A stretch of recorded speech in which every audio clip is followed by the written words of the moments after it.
Oke. Assalamualaikum dokter. Mohon maaf. Halo, Ya. selamat sore. Selamat sore dok. Ya, ini Ya. kami mahasiswa butuh ilmu dari dokter untuk kembangan Baik. dunia kegawat daruratan. Asik. Oke, pertama saya ucapkan terima kasih atas kepercayaannya, terutama suara saya apakah terdengar jelas ya? Siap dok, kedengaran sangat jelas sekali. Oke. Baik, alhamdulillah. Oke, jadi pertama saya ucapkan terima kasih terutama untuk Pak Guru atas kepercayaannya sudah mengundang saya untuk share pada teman-teman semua. Dan senang sekali saya bisa bisa berkesempatan untuk mengajar walaupun kita jauh ya. Untung ada Zoom ya, jadi jarak ribuan kilo pun juga tercapai. Oke, saat ini saya mohon maaf karena waktunya kita tidak bisa memakai jam kerja karena pada saat ini saya sedang berada di Taiwan. Oh siap. Jadi makanya bisanya sore ya. Untuk itu mungkin saya akan share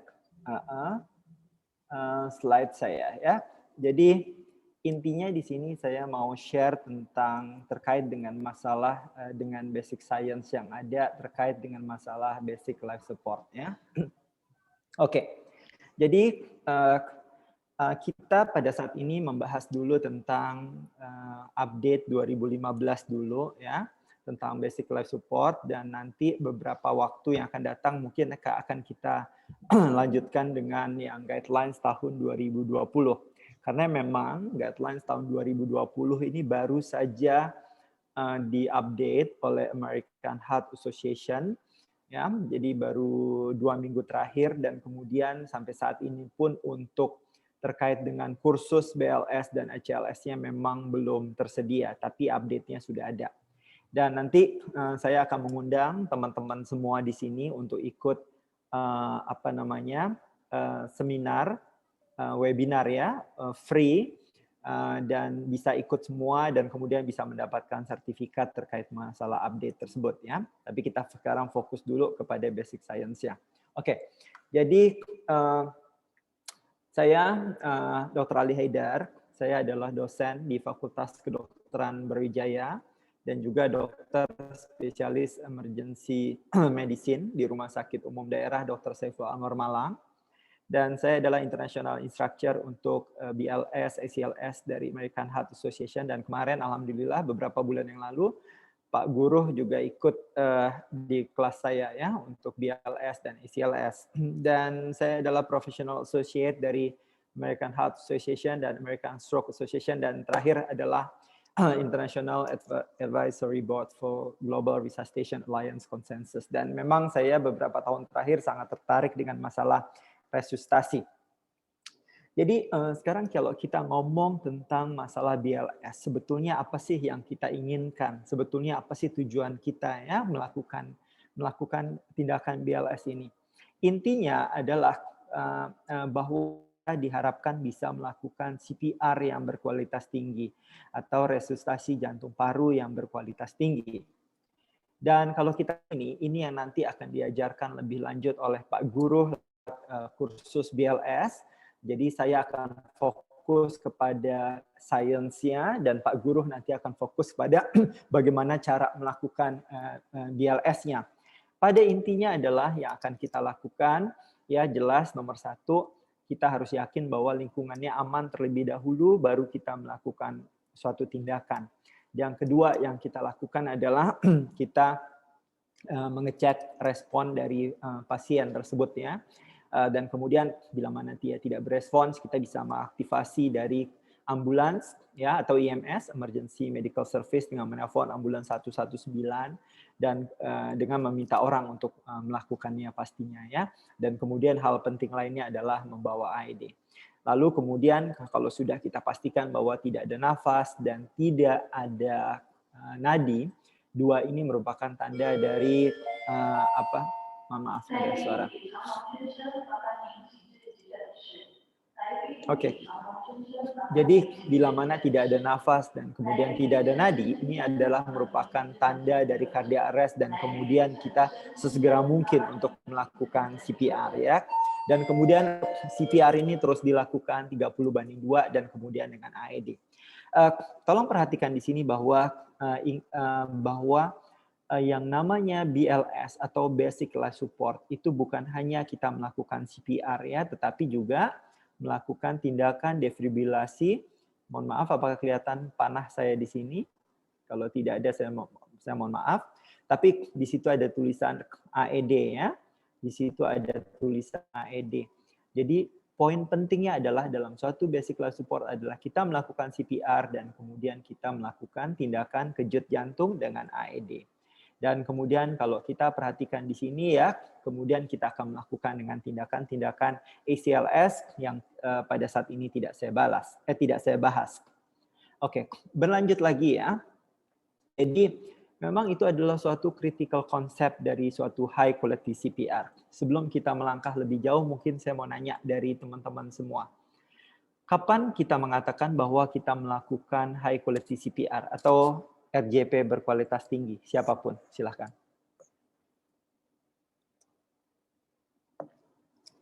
Ya, siapapun. Iya, saya izin. Siap. Yes. Iya dok, kita melakukan dengan kualitas tinggi setelah kita mendapat pasien dengan tanda-tanda hemodinamik, nadi tidak teraba, kemudian pernapasan tidak ada. Ya, pertanyaannya adalah komponen-komponen apa saja dari RJP berkualitas tinggi? Komponennya. Ya, siapapun? Komponennya.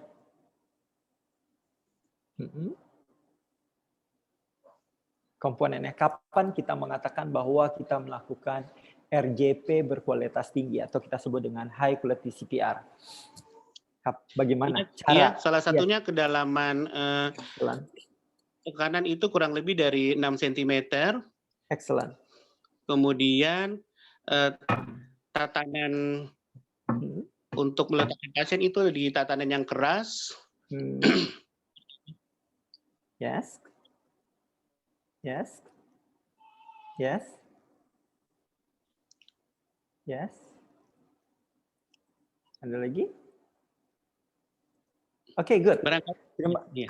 Terima kasih Pak Michael Blesia.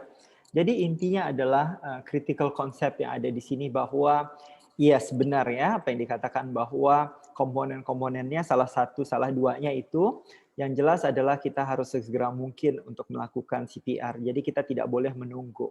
Dikatakan bahwa setelah kita melakukan halo apakah Anda baik-baik saja dan kemudian sampai dengan kita mengecek nadi tidak ada, nafas tidak ada dan kita harus melakukan chest compression itu dimulai dari hanya 10 detik pertama.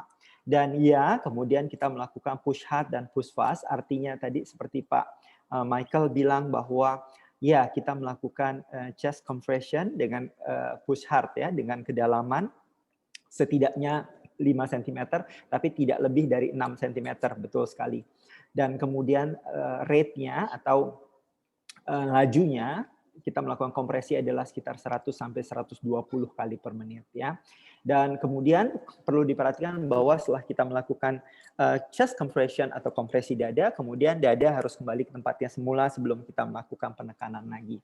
Dan kemudian setelah kita melakukan kompresi dada dan kemudian kita mau melakukan ventilasi, yang dibutuhkan di sini apa kira-kira?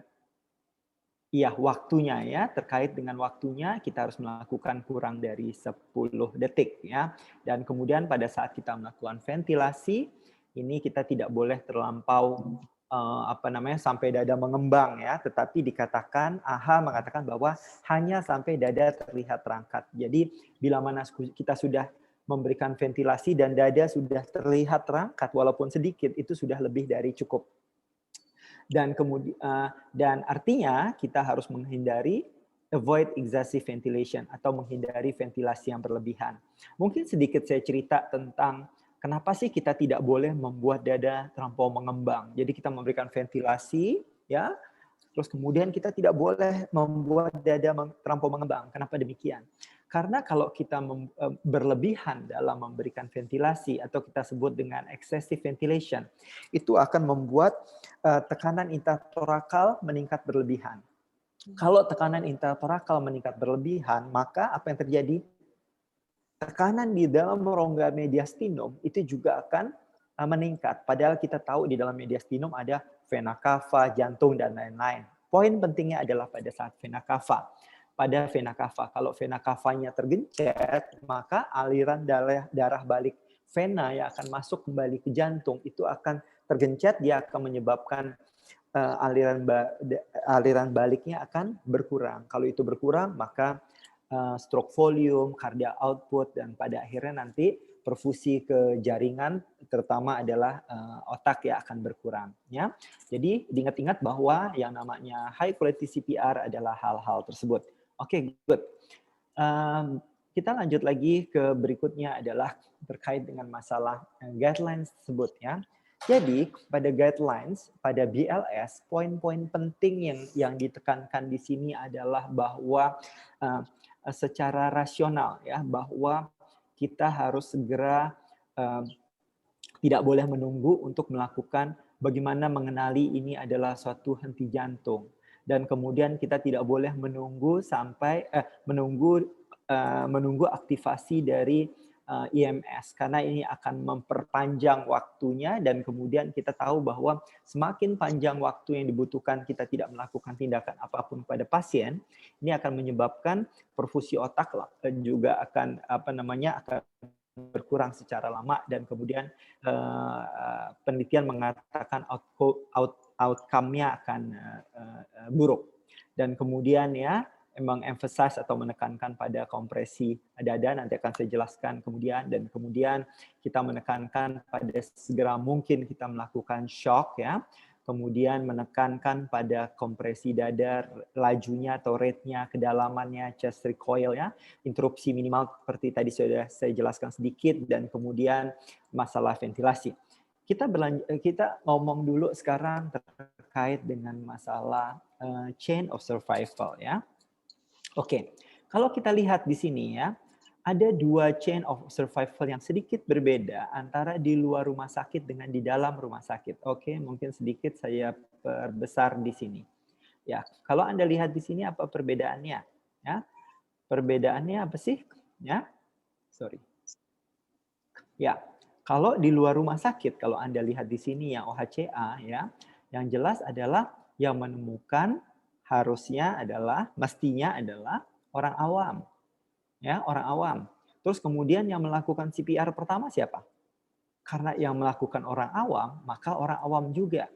Dan kemudian sesegera mungkin untuk dilakukan shock dengan AED atau automated external defibrillator. Ya.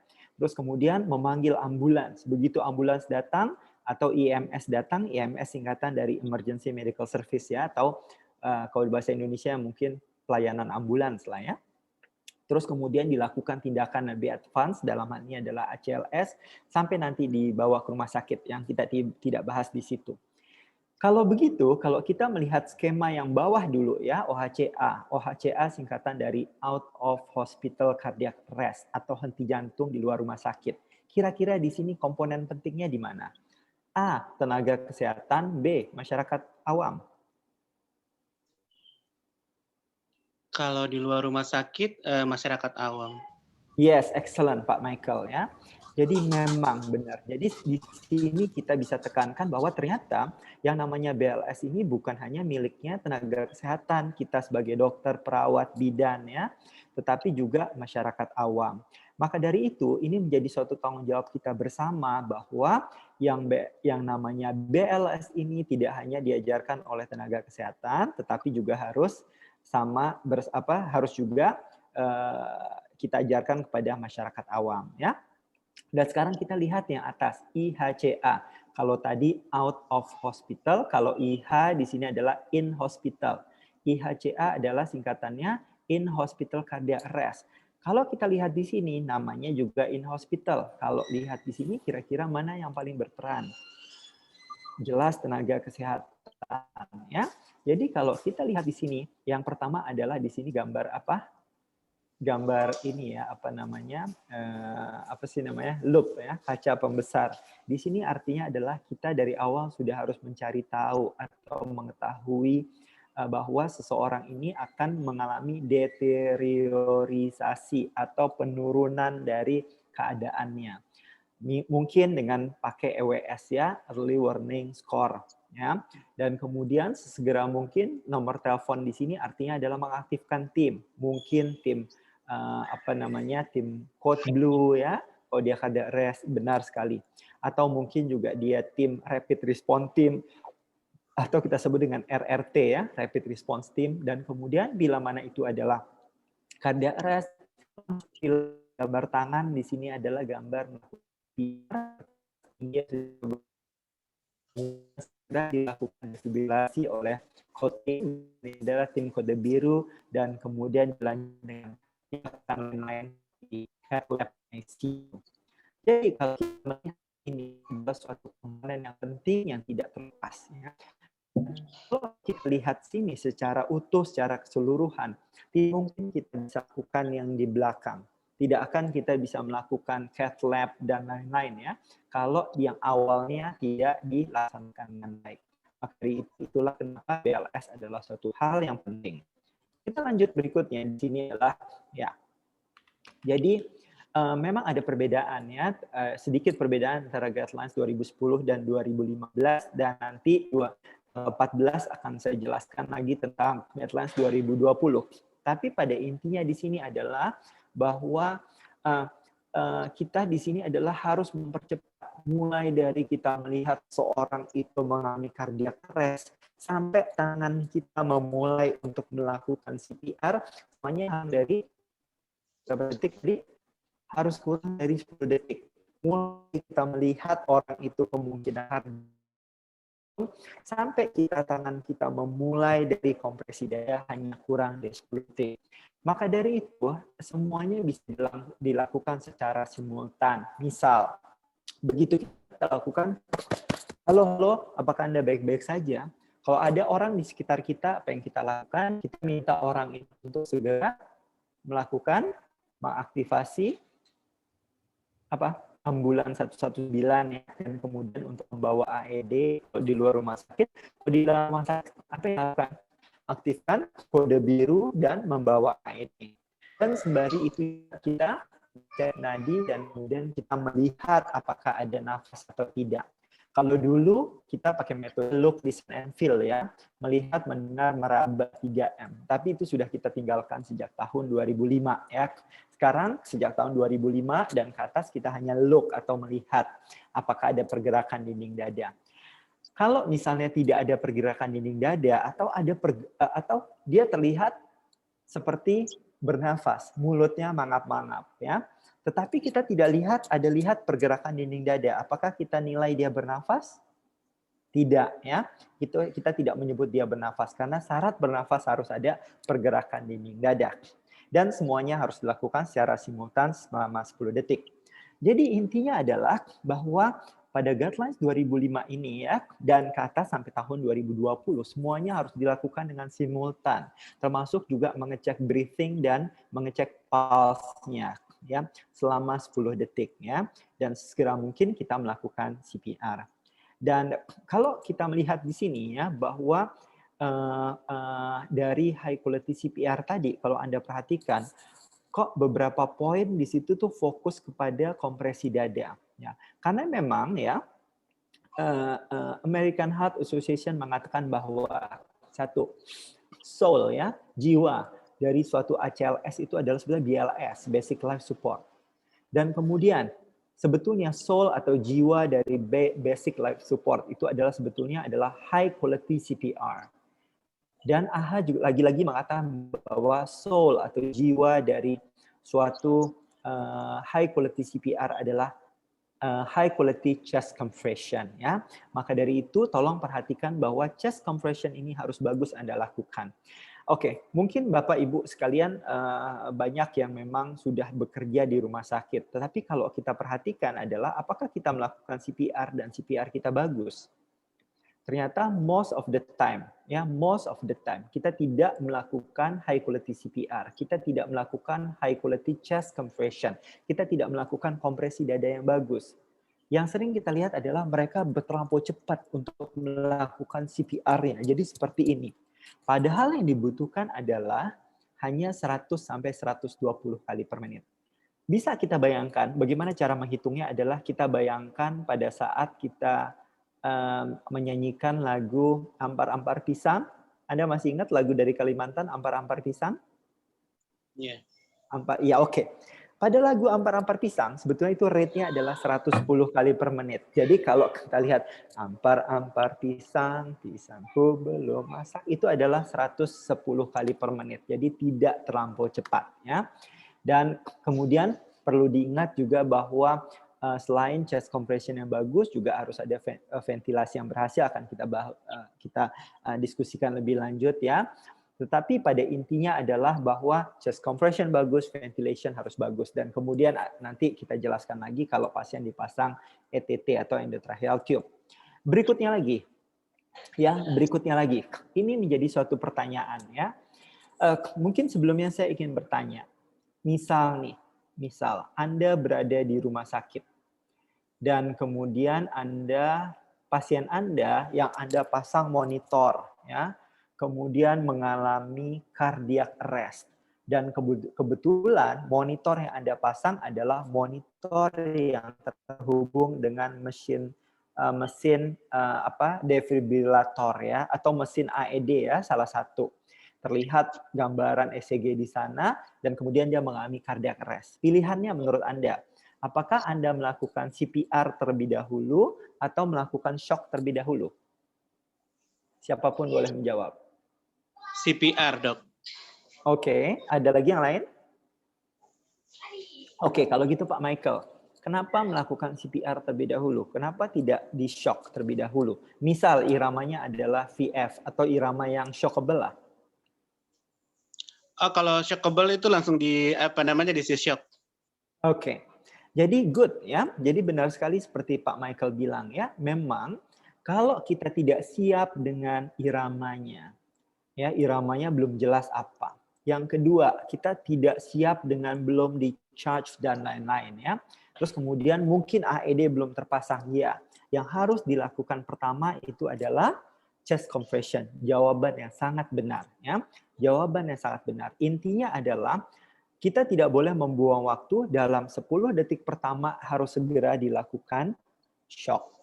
Akan berbeda keadaannya, misal pasien itu sudah terpasang monitor dan lain-lain, kemudian tiba-tiba alarm berbunyi dan kemudian menunjukkan iramanya misal VF ya, ventricular fibrillation, atau irama yang memang shockable. Dan kemudian di situ memang sudah ready untuk dilakukan shock. Yang pertama dilakukan adalah shock. Tetapi saya yakin bahwa ini adalah bukan kondisi yang bisa kita alami sewaktu-waktu ya, sangat jarang ya. Jadi intinya adalah selama Anda tidak ready AED-nya atau defibrilatornya, maka yang harus Anda lakukan adalah Anda melakukan shock terlebih dahulu. Oke, bagus sekali Pak Michael ya. Oke. Dan kemudian ya, intinya adalah yang namanya chest compression ini adalah untuk buy time atau membeli waktu sebelum kita melakukan shock bila iramanya adalah shockable. Berikutnya saya lanjutkan lagi terkait dengan masalah chest compression. Dulu memang rate-nya dikatakan adalah 100 kali per menit, tapi memang penelitian mengatakan bahwa chest compression yang terbaik antara 100 sampai 120 kali per menit, dan 100 kali itu adalah suatu hal yang ternyata memang agak lambat ya. Jadi saya ingatkan kembali bahwa kita bisa pakai misal kalau di rumah sakit saya di Malang ya, kita pakai alat-alat yang ada metronomnya, jadi alatnya itu sudah jelas ada tik tik tik tik tik menentukan kapan kita melakukan chest compression, satu. Yang kedua juga ada di monitor karena kita pakai merek-merek tertentu, mohon maaf saya sebut merek, misal Zoll ya, yang sudah jelas kedalamannya berapa, rate-nya berapa, dia akan memberikan feedback pada kita. Itu sudah ada feedback-nya. Tetapi bila tidak mengapa, Karena kenapa? Kita bisa mengingat-ingat bagaimana cara melakukan 100 sampai 120 menit. Pak Guru akan menjelaskan, akan lebih lanjut, dan kemudian akan memberikan contohnya pada kelas BLS Anda, atau kita juga bisa menggunakan seperti lagu. Berikutnya masalah kedalaman, ya. Kedalaman. Dulu ya dikatakan bahwa chest compression itu kedalamannya cukup 5 cm, tapi pada tahun 2015 dan sampai dengan 2020 tidak berubah, bahwa kedalamannya setidaknya adalah 5 cm. Dan mungkin Anda akan bertanya kepada kami ya, bahwa kenapa sih sebetulnya harus 5 cm? Kenapa tidak kurang dari 5 cm? Atau mungkin pertanyaannya adalah, Dok, kalau ini adalah sekitar 5-6 cm, apakah tidak akan menyebabkan fraktur pada costing-nya? Untuk jawaban yang pertama adalah bahwa kita sebetulnya seperti memeras jantung. Seperti memeras jantung, tetapi yang kita lakukan adalah dari luar tubuh, ya. Jadi kalau misalnya dia kurang dari 5 cm sebetulnya tidak efektif karena tidak menyentuh base dari si jantung tersebut, ya. Dan kemudian ya, yang namanya komplikasi dari fraktur dari koste ini memang sering terjadi, tetapi sebetulnya ini bukan suatu yang masalah. Karena kita tahu adalah koste, sternum, ya, dengan tulang rawan diantaranya, ini adalah suatu hal yang sangat fleksibel, ya, sangat fleksibel. Jadi sekalipun dia mengalami suatu fraktur, ya, pada tempat-tempat junction di antara koste dengan sternum, ya, dan ini akan tetap bisa nafas bisa kembali bisa tetap berfungsi dengan baik, ya. Dan bahkan teman-teman dari bedah toraks kardiovaskular mengatakan bahwa bila mana ada fraktur di sana pun juga biasanya tidak dilakukan tindakan operasi lebih lanjut karena dia akan menyambung kembali. Dan kemudian berikutnya lagi adalah memang penekanan, ya, penekanan pada chest compression. Mau saya katakan di sini adalah bahwa kalau kita melakukan penelitian, waktu itu saya juga pernah melakukan penelitian pada teman-teman, ya, pada saat mereka melakukan chest compression, kira-kira mereka terlampau dalam atau terlampau shallow, terlampau lawannya dalam apa? Dangkal. Kira-kira apa jawabannya? Kira-kira mereka terlampau dangkal apa terlampau dalam melakukan chest compression? Ya, siapapun? Siapapun?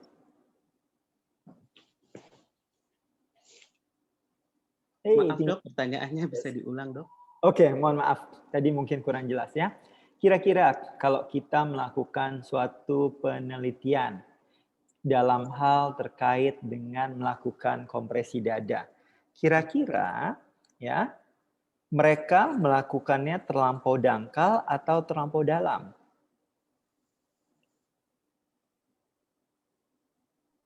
Bisa kedua-duanya, Dok. Iya, oke. Tapi yang saya tanya adalah mana yang paling banyak? Yang paling banyak itu barangkali terlampau dalam, Dokter. Justru sebagian besar, ya, penelitian-penelitian mengatakan bahwa sampai dengan meta-analisis, ya, 90%. Bila mana ya. Ya, saya lagu.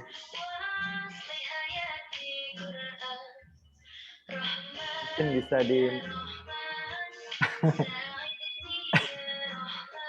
mungkin bisa dimatikan suaranya dulu. Oke, good. Suara lagunya udah berhenti. Jadi gini. Oke, ya, saya lanjutkan kembali. Jadi 90% ya, ternyata mereka melakukannya terlampau shallow atau terlampau dangkal. Justru bukan terlampau dalam. Maka dari itu latihan bagaimana cara melakukan chest compression yang baik Ya, ini adalah suatu hal yang penting. Dan nanti untuk bagaimana cara melakukannya, nanti Pak Guru akan mengajarkan pada teman-teman semua. Karena memang untuk melakukan ini kita membutuhkan manekin, ya. Dan kita tahu bahwa manekin-manekin pada saat ini selalu memiliki indikator, baik dia indikator bunyi ataupun indikator lampu ataupun indikator-indikator yang dihubungkan dengan perangkat seperti komputer. Lanjut lagi ke sini, ya. Masalah chest recoil, ya. Jadi kalau tadi kita sudah melihat bahwa ternyata kecenderungan orang melakukan chest compression adalah terlampau cepat tetapi dangkal. Terlampau cepat tapi dangkal, ya. Dan ini ternyata keduanya ada hubungannya.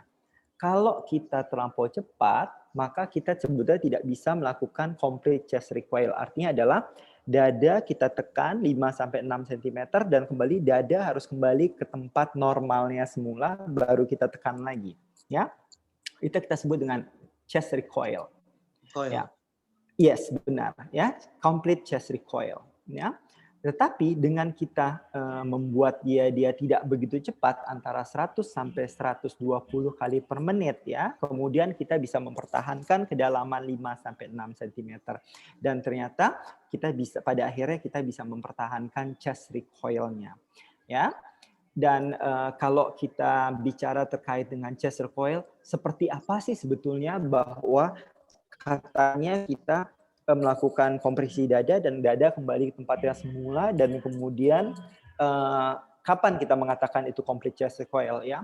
Jadi salah satu jurnal ada yang mengatakan bahwa seakan-akan kalau misalnya kita naruh suatu kertas, ya, suatu kertas kita taruh tepat di bawah tangan kita, dan kemudian kalau kita berusaha menarik kertas tersebut dan tidak ada tahanan sama sekali, itu yang disebut dengan complete chest recoil, ya. Kira-kira analoginya seperti itu. Dan kemudian berikutnya adalah minimizing interruption, ya. Jadi perlu saya jelaskan di sini, minimizing interruption adalah bahasa Indonesianya meminimalkan interupsi lah, ya. Maksudnya interupsi adalah interupsi pada saat kita melakukan kompresi dada. Kapan sih kita melakukan interupsi terhadap kompresi dada? Yaitu pada saat kita memberikan ventilasi kepada pasien kita. Yaitu pada saat kita melakukan ventilasi kepada pasien kita. Dan penelitian mengatakan bahwa, okelah kalau Anda baca di situ ada yang namanya chest compression fraction 60%, 80%, dan lain-lain. Nanti bisa dibaca lebih lanjut karena slide ini akan saya berikan juga kepada Anda semua. Tetapi pada intinya adalah untuk mempertahankan bahwa chest compression fraction ini bagus, rasio antara kompresi dada, kemudian dibandingkan dengan waktu kompresi dada dan ventilasi, dan kemudian kita melakukan chest compression lagi, waktu yang adalah hanya 10 detik. Jadi ingat-ingat selalu di 10 detik, 10 detik, dan 10 detik. Dengan waktu 10 detik ini kita memberikan ventilasi dan segera kita melakukan kompresi dada, maka chest compression fraction ini bisa tercapai sampai dengan 80% seperti diarahkan. Jadi untuk itu nanti pada saat Anda melakukan BLS bersama Pak Guru, ya, terkait dengan praktek, maka nanti Pak Guru pasti akan menggunakan stopwatch, ya, dan kemudian akan menghitung berapa waktu Anda melakukan ventilasi sebelum Anda melakukan kompresi dada lagi. Jadi bisa kita bayangkan ini adalah sesuatu yang penting karena sebetulnya, ya, kalau kita melakukan kompresi dada dengan bagus terus-menerus, ya, oke, dan sebetulnya, ya, perfusi kotak itu akan semakin bagus, semakin meningkat. Tetapi begitu kita stop di situ karena kita melakukan ventilasi, maka tadi perfusi kotak pun akan menurun. Ya, akan menurun. Dan kemudian kalau kita lebih dari 10 detik, maka itu akan menurun drastis kembali ke 0 lagi. Dan itu bukan hal yang kita inginkan. Jadi harapannya adalah dengan kita melakukan 30 kali kompresi dan kemudian perfusi kotak sudah bagus, dan kemudian kita melakukan ventilasi, itu perfusi kotak hanya akan berkurang sedikit, ya. Dan kemudian kita melakukan kompresi lagi, dia tetap bagus, dan kemudian jadi sehingga kita bisa mempertahankan bahwa perfusi kotak itu dalam tingkat yang bagus. Dan berikutnya lagi adalah terkait dengan masalah ventilasi. Ya, dulu memang membingungkan, ya, untuk masalah ventilasi, ya. Masalah ventilasi. kita ada yang bilang bahwa kalau kita memberikan kompresi dada, terus kemudian dengan ETT, dengan non-ETT agak membingungkan, ada perbedaan berapa jumlah yang diberikan. Tetapi pada guidelines 2015 dan kemudian sampai dengan 2020, yang akan saya jelaskan nanti pada tanggal 14, intinya adalah kita memberikan setiap 6 detik sekali. Ya, setiap 6 detik sekali. Berarti kira-kira dalam 1 menit berapa kali? 10 kali ya, karena 60 dibagi 6 adalah bagi 6 ada 10, jadi 10 kali per menit ya. Jadi seperti kita memberikannya, kalau saya mengajari mahasiswa saya selalu menghitung seperti breathe ya, kita memberikan misal ventilasi breathe 1000, 1003, 1000, 1004, 105, 1000 breath ya. Jadi setiap 1 detik sekali. Itulah kenapa juga ya kalau kita melihat kalau di UGD itu selalu ada jam ya, dan jamnya biasanya ada 2. Satu ada yang jam analog, ada yang digital. Ya, dua-duanya sama-sama memiliki kepentingan ya. Tapi yang paling penting adalah semua jam yang ada harus ada detiknya. Harus ada detiknya. Kenapa demikian? Karena untuk menghitung bahwa kita memberikan ventilasi setiap 6 detik misal. Kemudian pada saat kita misalnya pasien masih cardiac arrest ya, belum kita pasang ETT. Dan kemudian pasien ini harus kita 30/2 dan selama 2 kali ventilasi harus kurang dari 10 detik dan kita selalu bisa melihat jam. Kemudian saya terangkan sedikit lagi terkait dengan masalah pediatrik. Kalau tadi khusus untuk adult, sekarang masuk pada BLS untuk pediatrik, dan lagi-lagi menekankan pada kualitas CPR. Apakah sebetulnya ada perbedaan ya? Kalau kita lihat di sini sebentar ya, nanti akan kalau prakteknya nanti Pak Guru ya secara langsung akan mengajari pada Anda. Kira-kira ada perbedaan? Kira-kira kalau lihat di sini ada perbedaan? Ini algoritmanya tidak terlalu jelas, Pak, di layar, Pak. Oh, mohon maaf ya. Mohon maaf, nanti akan saya berikan. Mohon maaf ya. Oke. Mungkin karena masalah signal ya. Tapi pada intinya adalah bahwa sebetulnya tidak ada perbedaan. Ya, sedikit perbedaan. Perbedaannya cuma apa sih? Kapan kita mengatakan seorang anak, seorang pediatrik itu mengalami cardiac arrest? Bila mana apa? Apakah harus tidak ada nadi? Tidak ya. Tetapi bila mana nadinya kurang dari 60 kali per menit dan dia tampak perfusinya jelek ya. Syaratnya adalah tadi apa? Nadinya kurang dari 60 kali per menit, dan yang kedua syaratnya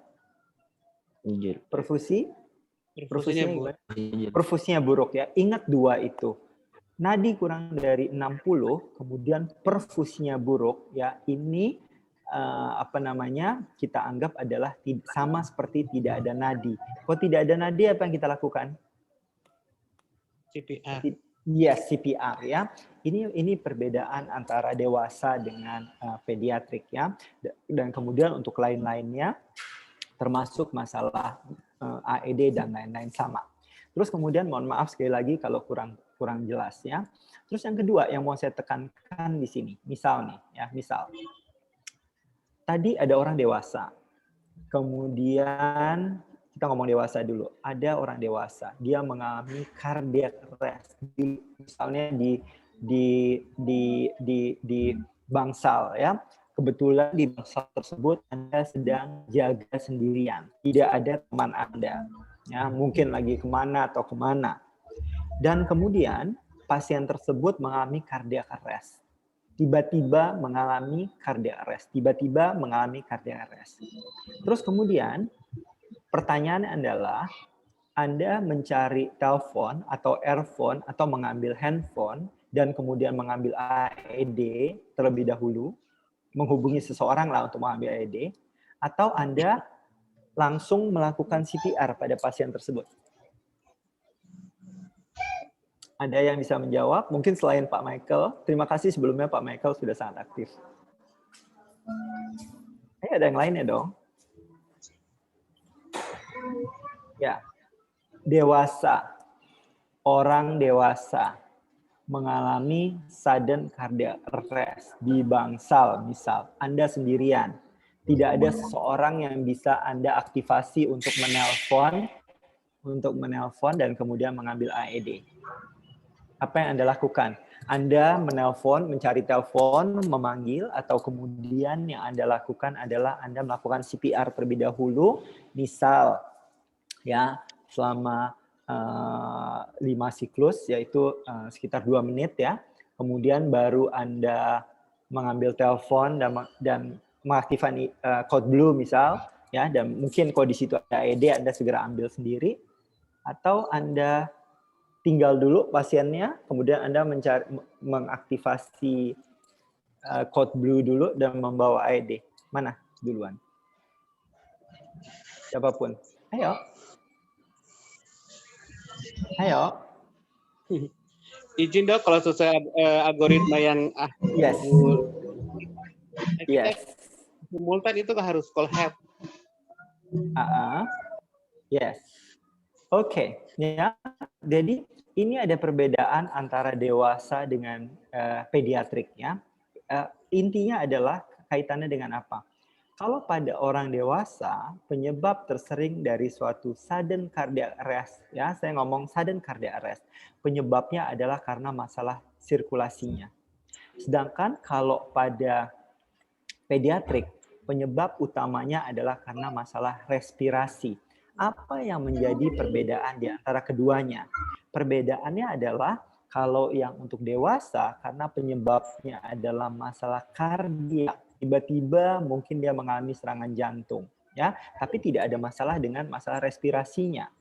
Maka yang harus kita pikirkan adalah orang tersebut masih punya cadangan oksigen. Kita tahu bahwa oksigen di dalam tubuh disimpan diikat di hemoglobin, di dalam eritrosit, tetapi di luar hemoglobin ya juga ada. Kemudian satu lagi di plasma. Ada 3 tempat untuk menyimpan cadangan dari O2, ya, oksigen. Tetapi kalau pada pediatrik, perbedaannya adalah utamanya dia mengalami cardiac arrest sebagai komplikasi dari masalah respirasi. Jadi dia mengalami respiratory problem terlebih dahulu. Ini saya ngomong utamanya ya, respiratory problem, dan kemudian karena dia sudah kekurangan oksigen, nggak ada oksigen, dia jatuh dalam kondisi cardiac arrest. Jadi dia sudah tidak punya cadangan oksigen. Jadi apa yang menjadi perbedaan tindakan yang kita lakukan? Bila mana tidak ada orang di sekitar kita, maka pada orang dewasa kita boleh untuk meninggalkan pasien tersebut atau korban tersebut dan kita berusaha untuk mencari telepon, mengambil telepon, atau kita lari mengambil AED bila mana tidak ada orang, seseorang yang bisa kita mintai bantuan ya. Karena pasien tersebut masih memiliki cadangan oksigen. Tetapi kalau untuk pediatrik, yang harus kita lakukan adalah tidak ada orang di sekitar kita, tidak ada orang yang bisa tolong, Anda harus melakukan selama 5 siklus CPR terlebih dahulu gitu ya, 30/2 dikali 5, dan kemudian setelah itu Anda lakukan, baru kemudian Anda keluar berlari mencari bantuan seseorang. Itu yang sebetulnya menjadi perbedaan dari algoritma yang saya tunjukkan di sini. Ya, terus sebentar. Maaf. Oke, jadi kalau kita lanjutkan juga di sini adalah bahwa CPR pada orang anak dan pada anak ya, terutama untuk bayi ya, itu bisa 1 penolong dan 2 penolong ya. Mungkin nanti akan dijelaskan lebih lanjut pada saat ada praktek, tapi pada intinya adalah kalau pada bayi ya, kita bisa kalau 1 orang adalah kita 30/2 ya. Demikian pula juga pada anak. Tetapi kalau kita berdua, maka rasionya berubah menjadi 15/2 sebanyak 10 kali. Ya. Jadi kalau 1 orang gimana tadi? 30/2 selama 5 siklus ya, 5 siklus dalam waktu 2 menit. Tetapi kalau dia penolongnya ada 2, maka kita melakukan 15/2 selama 10 siklus yang kita selesaikan dalam waktu 2 menit ya. Dan perlu diingat lagi bahwa selalu pada pediatrik bahwa kapan kita melakukan chest compression ya, bukan hanya bila mana dia tidak ada nadi, tetapi bila mana nadinya kurang dari 60 kali per menit disertai dengan poor perfusion atau perfusi yang buruk. Dan kemudian adalah di sini ya, di sini mau menekankan lagi bahwa sama pada dewasa bahwa recognition atau mengenali ini adalah suatu cardiac arrest, kemudian aktivasi dari emergency medical service ya, dan semua kita lakukan kurang dari 10 detik sampai dengan kita melakukan chest compression adalah suatu yang penting. Dan kemudian sama-sama sekuensnya adalah CAB. Dan kemudian berikutnya lagi adalah masalah kompresi dada adalah satu yang penting ya. Nah, tapi ada perbedaan kalau dia bayi mungkin kedalaman yang berbeda ya, cuma sampai dengan 5 cm, kalau dewasa sampai dengan 6 cm ya. Kedalamannya rate-nya sama adalah 100 sampai 120 kali per menit ya. Oke. Dan kemudian ya, sekarang begini. Mengapa memanggil ambulans adalah suatu hal yang penting? Kenapa memanggil ambulans adalah suatu yang penting?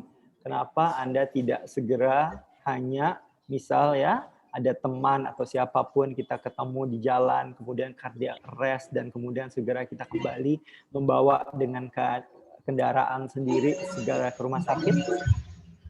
Tapi kenapa memanggil ambulans atau EMS adalah sesuatu yang penting?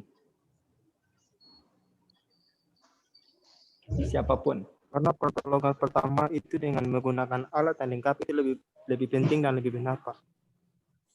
Excellent. Terima kasih Rifai ya. Ya, itu benar sekali ya. Jadi begini, kita yang harus kita pikirkan adalah satu. Karena kalau kita mengirim pasien tersebut misal tidak dengan kendaraan yang baik ya seperti ambulans yang mana kita bisa melakukan chest compression. Mohon maaf mungkin itunya dimatikan dulu apa namanya. Oke.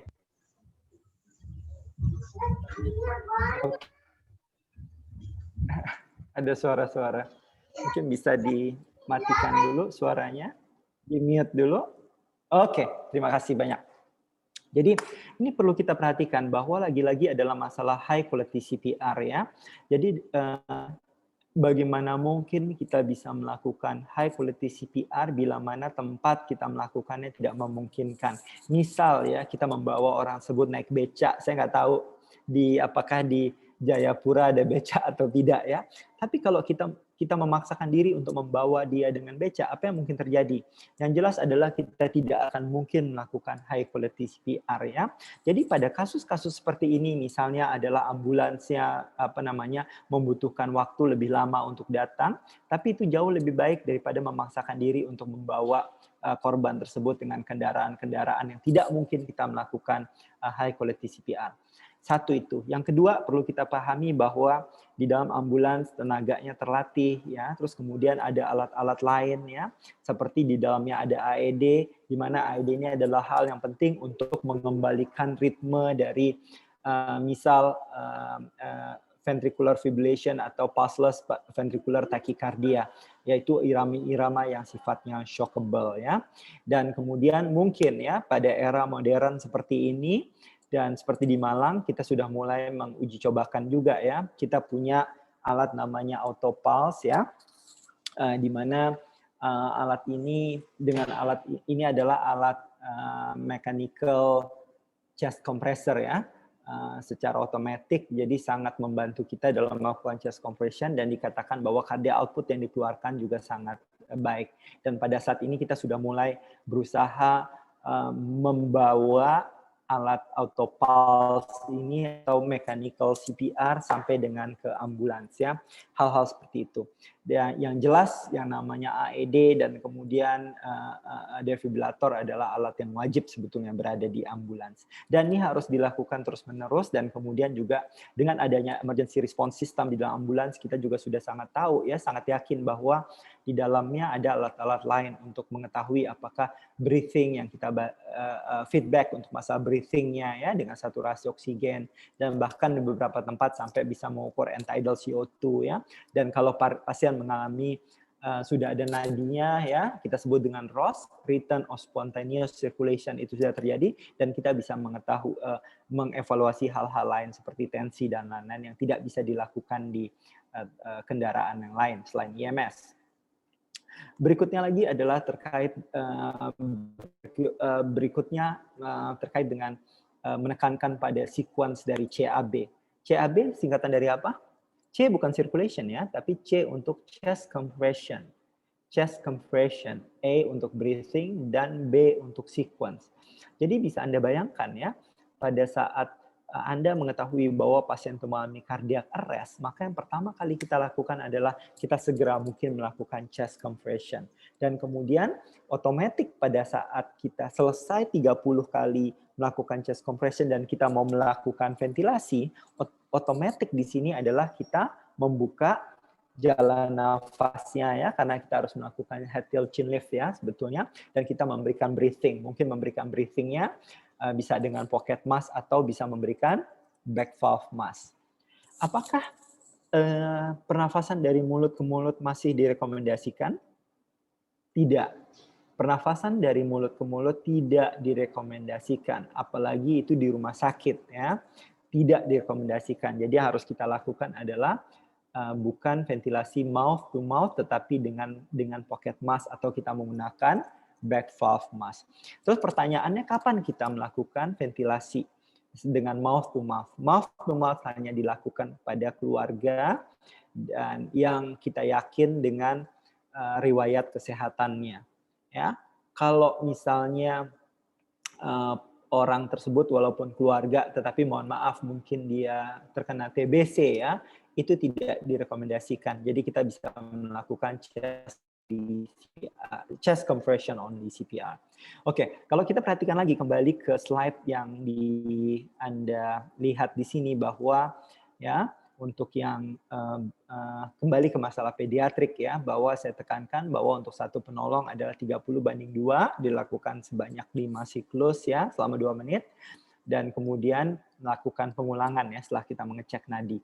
Dan kemudian kalau untuk 2 penolong 15:2 sebanyak 10 siklus ya. Dan kemudian ya di sini tadi saya tekankan bahwa chest compression rate-nya adalah 100 sampai 120 kali per menit. Oke, kalau Anda lihat di gambar yang sebelah kanan ya, di gambar Anda lihat yang seorang laki-laki di situ dia menggunakan satu tangan ya. Jadi rekomendasinya adalah kalau untuk anak ya, bukan bayi tetapi untuk anak, kita bisa menggunakan satu tangan seperti itu. Tetapi pertanyaannya adalah kalau kita tidak kuat, kalau kita terlampau lelah, apa yang kita lakukan? Kita boleh kok untuk melakukan dengan 2 tangan ya. Terus kemudian lagi, nah di sini ya, tolong dilihat di situ ya. Oke, untuk masalah chest compression, ada perbedaan antara dewasa dengan bayi, ya. Ada perbedaan juga dengan anak. Diingat-ingat saja bahwa kalau orang dewasa tadi adalah 5-6 cm, ya. At least 5 cm, tapi tidak lebih dari 6 cm. Tetapi kalau pada anak sedikit lebih rendah ya, sedalam hanya 5 cm, tetapi kalau untuk bayi maksimal adalah sekitar 4 cm. Ya, dan kemudian kalau misalnya dia sudah pubertas, maka mengikuti seperti dewasa 5-6 cm. Mungkin masih ada yang ingat kapan kita bilang bahwa orang tersebut mengalami pubertas? Kalau laki-laki gimana pubertas? Ada bulu ya di ketiaknya ya. Ya, ada bulu di ketiaknya ya. Aksilanya. Terus kemudian kalau untuk perempuan, kapan kita bilang dia pubertas perempuan? Ada sudah muncul buah dadanya ya, itu disebut dengan pubertas. Maka kalau untuk anak walaupun pubertas masuk ke melakukan yang sama seperti dewasa ya. Tolong diingat-ingat sama seperti dewasa. Ya. Terus kemudian berikutnya lagi adalah terkait dengan masalah masalah ventilasi ya. Jadi ya sebetulnya tidak ada perbedaan ya. Tetap kalau kita melakukan rescue, kalau misalnya dia sudah ada nadi, tetap melakukan rescue breathing. Oke, dan kemudian mungkin untuk informasi lebih lanjut terkait dengan masalah sains, karena saya di sini lebih fokus pada masalah sainsnya, Anda bisa lihat di situ ya, reference pertama ya, guidelines highlight ya, iccguideline.org, dan sekarang sudah ada yang tahun 2020 ya, akan saya diskusikan nanti pada tanggal 14 besok karena baru launching, dan kemudian bisa di educational communication di www.heart.org, dan kemudian yang terakhir adalah buku seri panduan klinis BLS, di mana saya adalah editor untuk bahasa Indonesia ya, dan mungkin Anda bisa temukan. Mungkin itu dulu dari saya, mungkin kita akan membuka diskusi untuk kesempatan kali ini. Yes, kita diskusi dulu. Dan saya akan senang sekali bila mana Anda mengajukan pertanyaan kepada saya.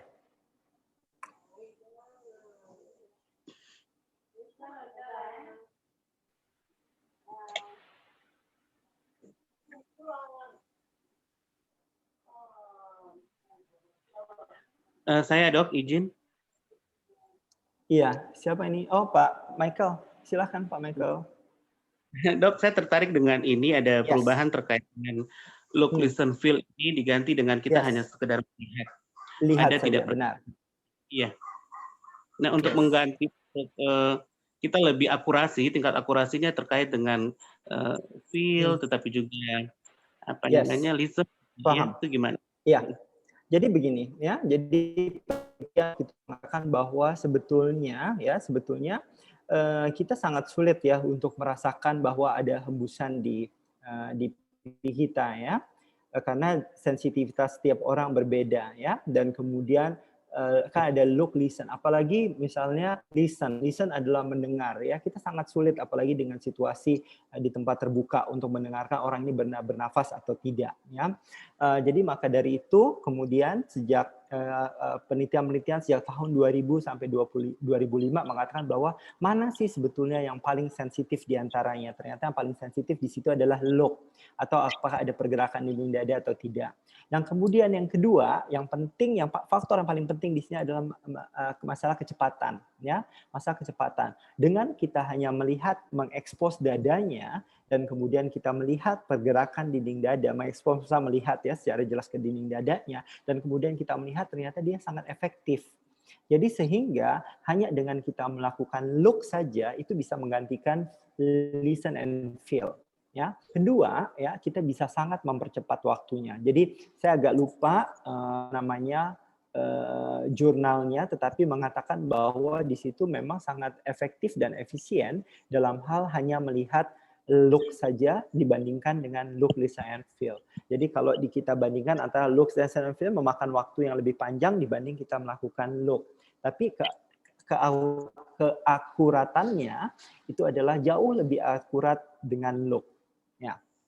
Terus yang kedua adalah mungkin lebih saya tekankan di sini, yang di look adalah bukan mukanya, bukan otot-otot pernafasan, bantuan maksud saya aksesorius muscle ya, seperti sternocleidomastoideus, tetapi adalah yang kita lihat di sini adalah dinding dadanya ya, karena mungkin Anda sering melihat pasien dengan sakaratul maut lah ya, kemudian Anda lihat di situ ada kontraksi dari musculus sternocleidomastoideus dan ya terus kemudian kadang mulutnya membuka dan menutup ya, tetapi tidak ada pergerakan dinding dada, dan itu sebetulnya Pak Michael itu adalah bukan pernafasan ya, itu kita sebut dengan gasping ya, gasping adalah bukan bernafas, maka yes, jadi kita kembali melihat ke dinding dada. Oke, bagus sekali pertanyaannya Pak Michael, terima kasih banyak.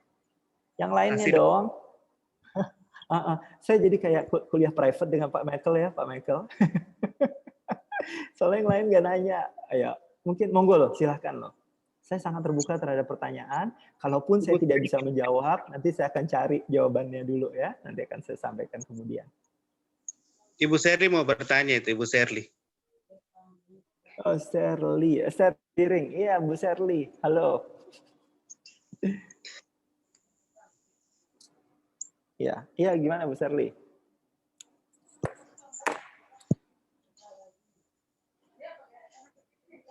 Oh, belum. Oke. Nggak ada yang mau nanya nih tentang COVID-19. Tapi jangan khawatir, kalau untuk masalah COVID-19, saya punya kuliah khusus buat teman-teman semua. Nanti mungkin setelah ini nanti akan saya share mungkin lewat Pak Guru gitu ya. Anda silakan melihat kuliah saya yang sudah saya rekam sebelumnya untuk semuanya, dan Anda boleh membagikan pada siapapun yang Anda pikir memerlukan informasi tersebut ya. Oke, dan khusus untuk masalah guidelines 2020, nanti saya akan mengundang teman-teman semua di sini untuk ikut seminar saya tanggal hari Sabtu, tanggal 14 November ya. Ya, nanti silakan daftar dan kemudian nanti ada sertifikat yang bisa Anda dapatkan. Dan ini kita sekarang nanti ya mungkin dalam sehari 2 hari ini nanti akan saya share untuk masalah publikasinya, karena pada saat ini masih mencari sponsor. Karena kita mau mengadakan acara tanpa sponsor agak berat juga ya, karena terkait dengan siapa melakukan apa kan gitu kan, pakai Zoom, mungkin Zoom berbayar lah dan lain-lain tuh, jadi harus susah. Padahal kalau saya, keberadaan saya kan lagi di luar ya, jadi agak sulit. Jadi tidak bisa mengadakan, tetapi tolong dari pihak lain untuk membantu.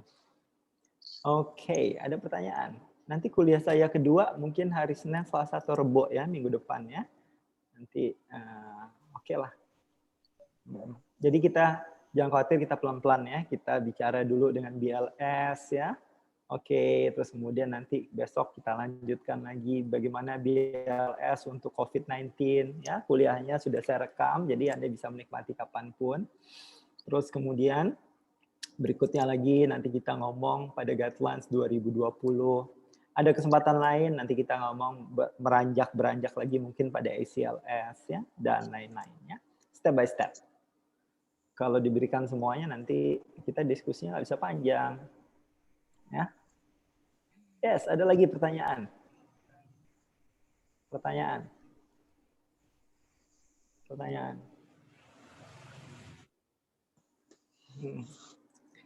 Jam 5 ya di sana ya, di sini jam 4:10. Di sini seperti Wita. Ya. Jam segini biasanya saya masih di rumah sakit, nanti saya baru selesai sekitar jam. Tapi tadi pasiennya sudah nggak begitu banyak, sudah saya selesaikan ya. Ya, karena saya di sini sekolah lagi ya, ambil fellowship ya di emergency medicine. Ya. Jadi kalau pagi nggak bisa karena saya ada kewajiban, ada kuliah, terus kemudian ada kewajiban untuk ke pasien juga gitu ya, sampai sore. Biasanya kalau jam segini sudah, saya kan setiap hari itu ada target ya, ada target kita melihat kuliah, belajar apa, melihat pasien ya, hal seperti itu. Alhamdulillah hari ini target sudah tercapai dan kemudian bisa agak relax. Oke, good. Ada pertanyaan lagi? Apapun.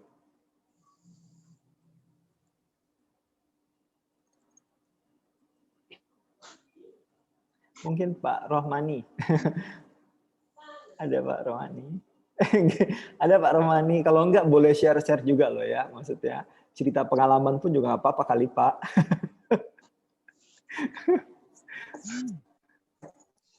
Saya sambil minum ya. Oke, mungkin silakan yang dari rumah sakit, dari mana pengalaman di kabupaten-kabupaten, ada dari Biak ini, dari Timika, mungkin dari apa nih? Banyak ini, Jayapura, mungkin Pak Dodi Washington dari apa nih? Papua Barat, silakan mungkin bagaimana kegawat daruratan pasien-pasien COVID-19 di rumah sakit masing-masing, bisa share pengalamannya, begitu mungkin bisa dokter bisa ini memberikan jawaban, memberikan guideline begitu ya, pedoman bagaimana seperti itu. Silakan Bapak Michael, ada pengalaman nggak Di rumah sakit Biak keadaannya bagaimana itu?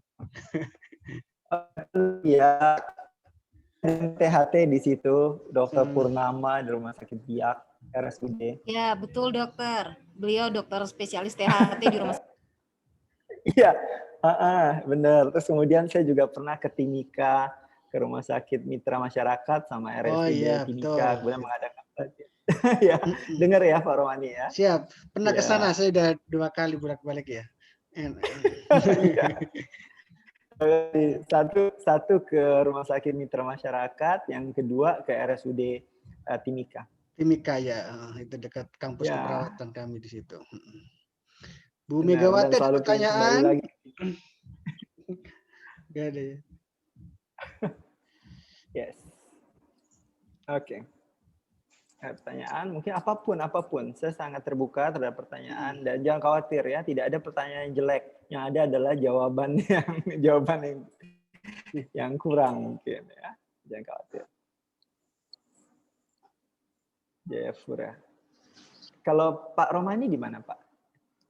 Saya di pendidikan, saya ini. Oh, di pendidikan di bagian sini akademiknya ya. mereka di Bagian sini. akademik. Oh, siap. Makanya nanti dokter surat menyuratnya nanti saya akan urus semua untuk bertanggung jawabannya ke fakultas kedokterannya gitu. Baik. Siap. Ini saya izin tadi barusan saya capture ya, saya izin. Siap. Karena buat laporan saya juga. Oke. Siap. Bu Sherly, ada pertanyaan Bu Sherly? Tidak ada. Eka Putri, Dian Irawati, Virginia, Bu Megawati, Likadek, Wandira, Agatha. Biasanya kalian kritis-kritis bertanya kalau di kelas. Silakan. Sekarang harus makanya. Justru ini ketemu pakarnya, expertnya di bidang kegawat daruratan, kalian harus lebih ini lagi membuka diri. Ya.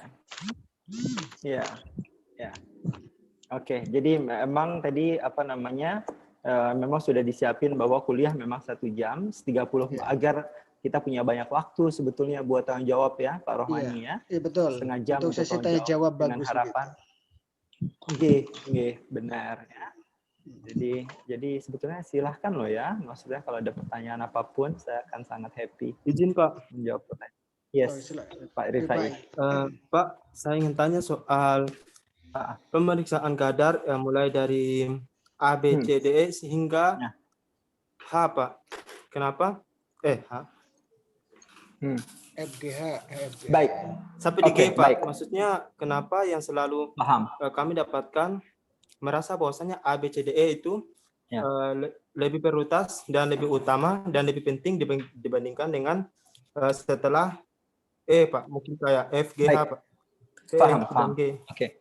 Terima kasih. Pertanyaan sangat bagus ya. Kenapa menjadi ABC adalah sesuatu yang penting dan bahkan kalau kita melihat dari protokol-protokol yang ada, kursus BLS, BTLS, BHTLS, AMLS dan lain-lain ya. Semuanya adalah ABC. Perlu difahami bahwa ketiga ini, airway, breathing, circulation ya, ini adalah tiga hal yang penting yang kemudian bisa menimbulkan kematian dengan sesegera mungkin. Kalau kita melihat ada pasien dengan suatu deteriorasi, itu selalu masalahnya adalah pada airway, breathing, dan circulation. Masalahnya selalu pada tiga ini. Dan kemudian bagaimana dengan disability dan lain-lain. Misalnya kita melihat D. D biasanya ini merupakan suatu komplikasi dari masalah yang ada pada airway, breathing, dan circulation. Misal seorang mengalami penurunan kesadaran. Kalau kita lihat kenapa penyebabnya? Lagi-lagi penyebabnya adalah mungkin karena jantungnya tidak bekerja, sirkulasi.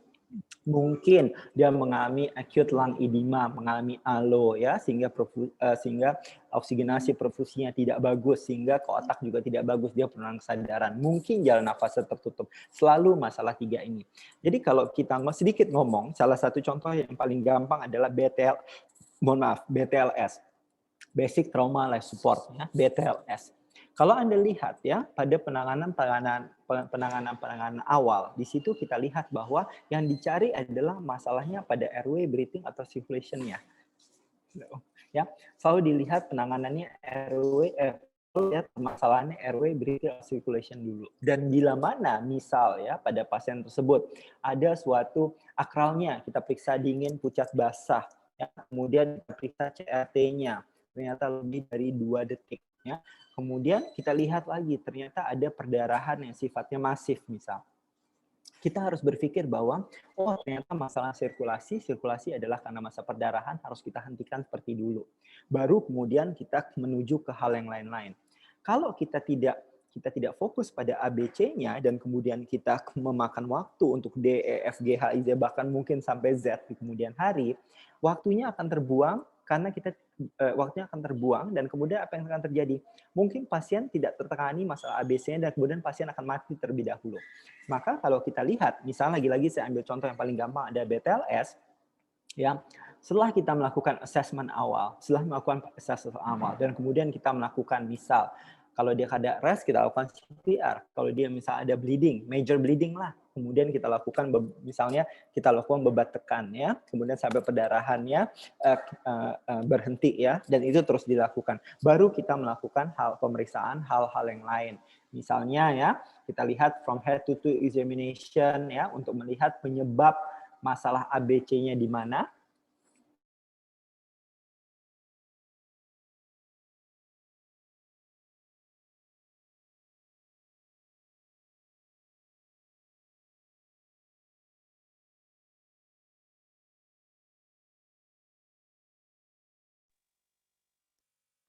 Halo, Pak. Sinyalnya jelek, Dokter Ali Haidar.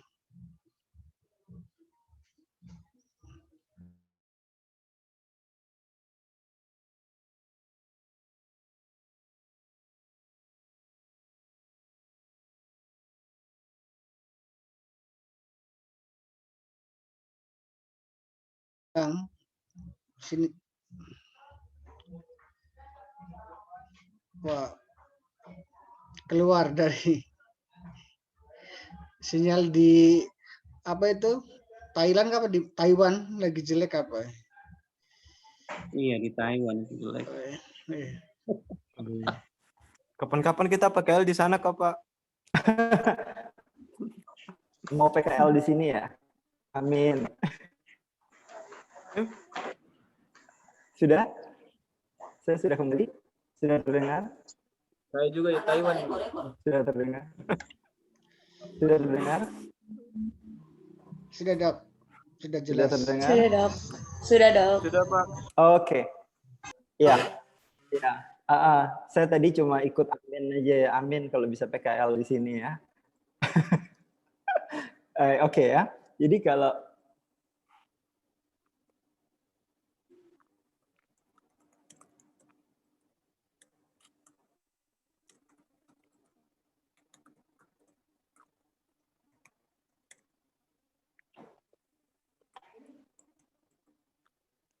halo? Hai, Pak.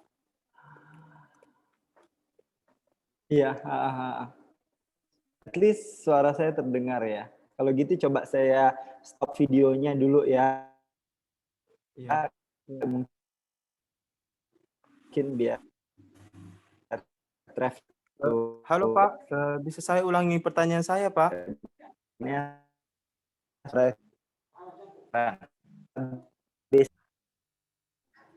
Yang lain videonya dimatikan dulu. Biasanya kalau ada video agak berat, coba dimatikan dulu. Yang lain. Ya. Halo, Dok. Halo, Pak. Silakan, Dok. Ya.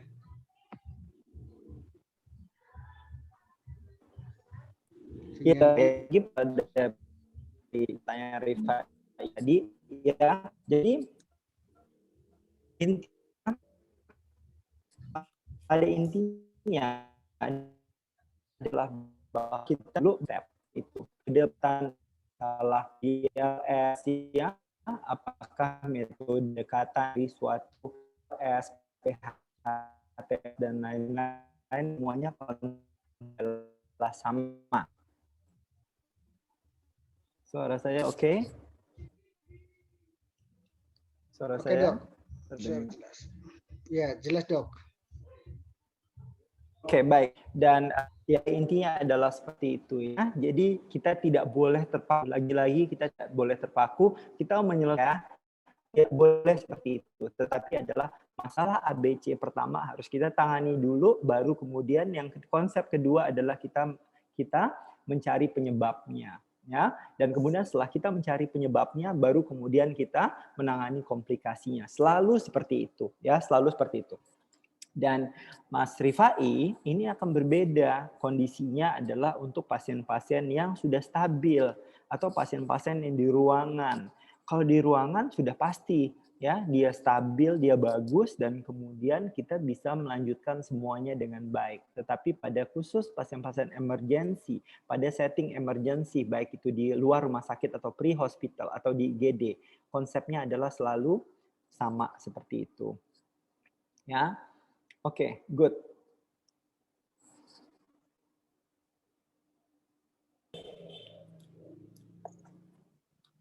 Baik, Pak. Ya. Masih ada satu lagi, Pak. Jadi, yang sedikit saja, Pak. Mungkin. Ya. Betul. Apa? Silakan, Rifai. Halo, Pak. Silakan.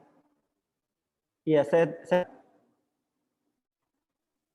silakan. Bapak dengar, Bapak? Bapak izin. Oh, izin, Pak. Ya, apakah ada info terbaru, Pak, atau update terbaru soal Gadar ini, Pak, soal ABCD ya, Pak? Mungkin ada huruf H lagi atau I lagi, Pak, atau bagaimana, Pak? Apakah ada updatean terbaru, Pak?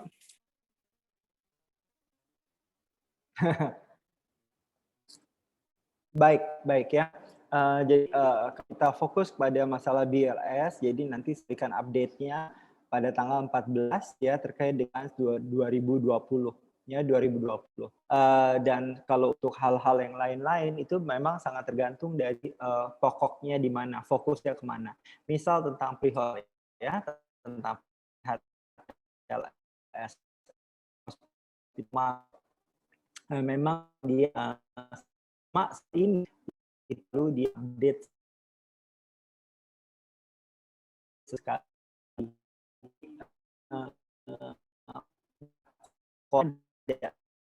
dengan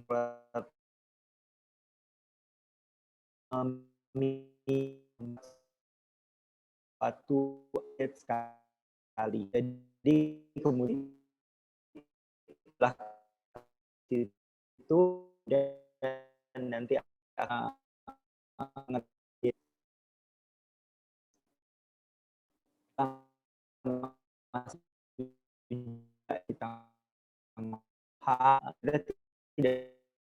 bisa tetapi pada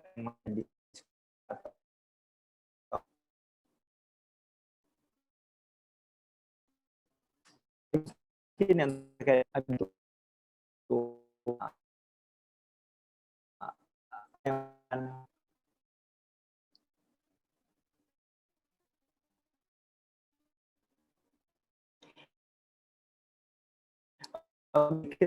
fokus tentang saya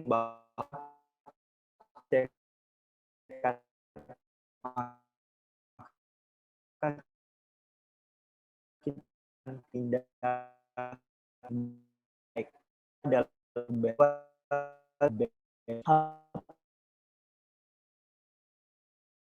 betulnya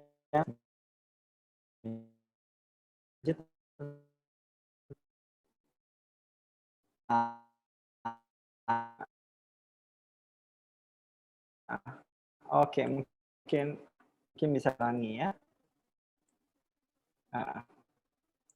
Jadi yang menjadi perbedaan ya antara ACLS adalah kalau sudah pada ACLS itu sudah menggunakan obat-obatan ya, dan kemudian bukan hanya menggunakan AED tetapi sampai dengan defibrilator ya. Mungkin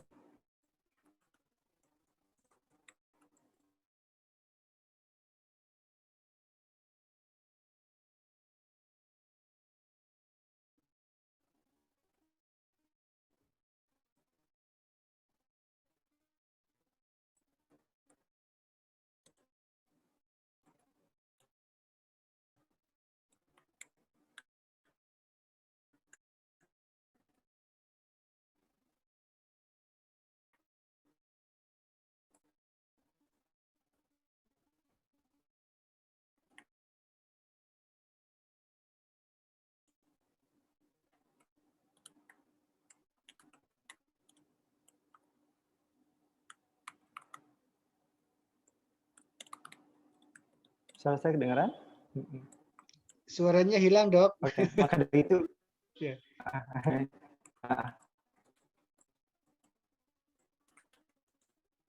Oke. Oke ya. Karena sudah menghilang suaranya. Ya. Oh. Oke.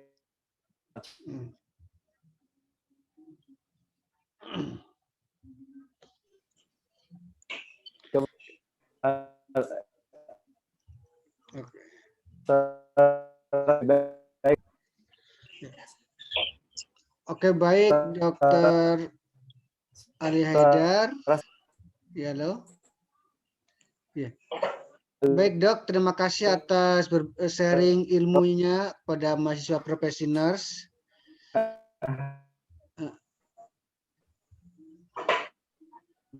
Baik. Ya. Semoga kita bisa bertemu lagi hari Senin atau Selasa. Nanti kami dapat informasi lagi dari Pak Guru Suprayitno nanti. Ya.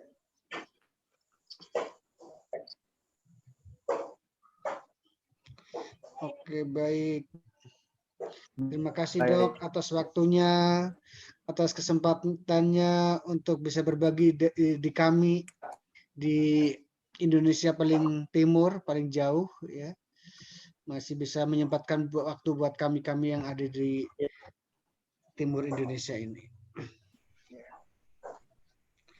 Oh ya, kami minta maaf semuanya. Terima kasih.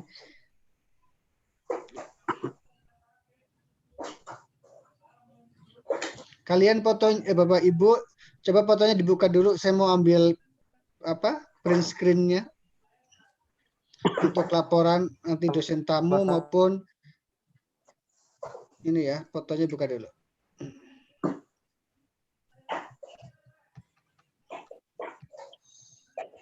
Ya, lembar pertama dulu. Ya, page 1. Pak Michael. Ya.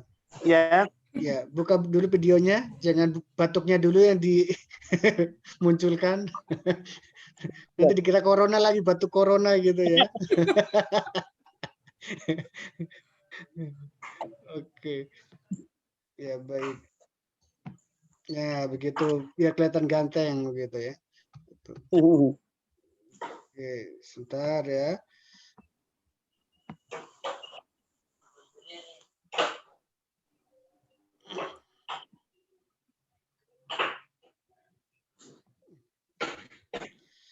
Masya Allah.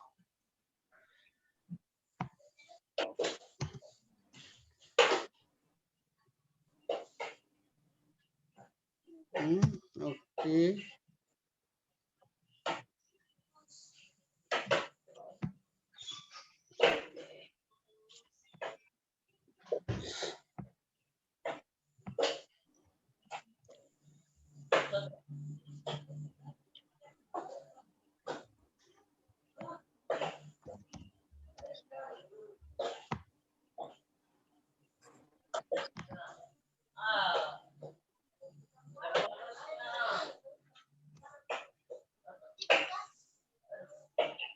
Oke, yang kedua.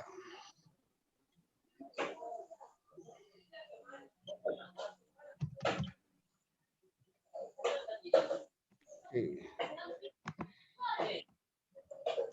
Ya. Oke. Sudah ya, cukup. Baik, terima kasih dokter atas waktunya dan kesempatannya. Semuanya saya tutup semuanya ya. Terima kasih semuanya Bapak Ibu, mahasiswa profesi nurse. Wassalamualaikum warahmatullahi wabarakatuh. Salam. Selamat sore. Terima kasih, Terima kasih juga Pak Rohmani. Selamat sore. Iya. Terima kasih semuanya. Alfianti baru lihat wajahnya Alfianti ini. Pos sarjana. Apa tuh panggil-panggil? Herni kah? Mama adikku gaya juga.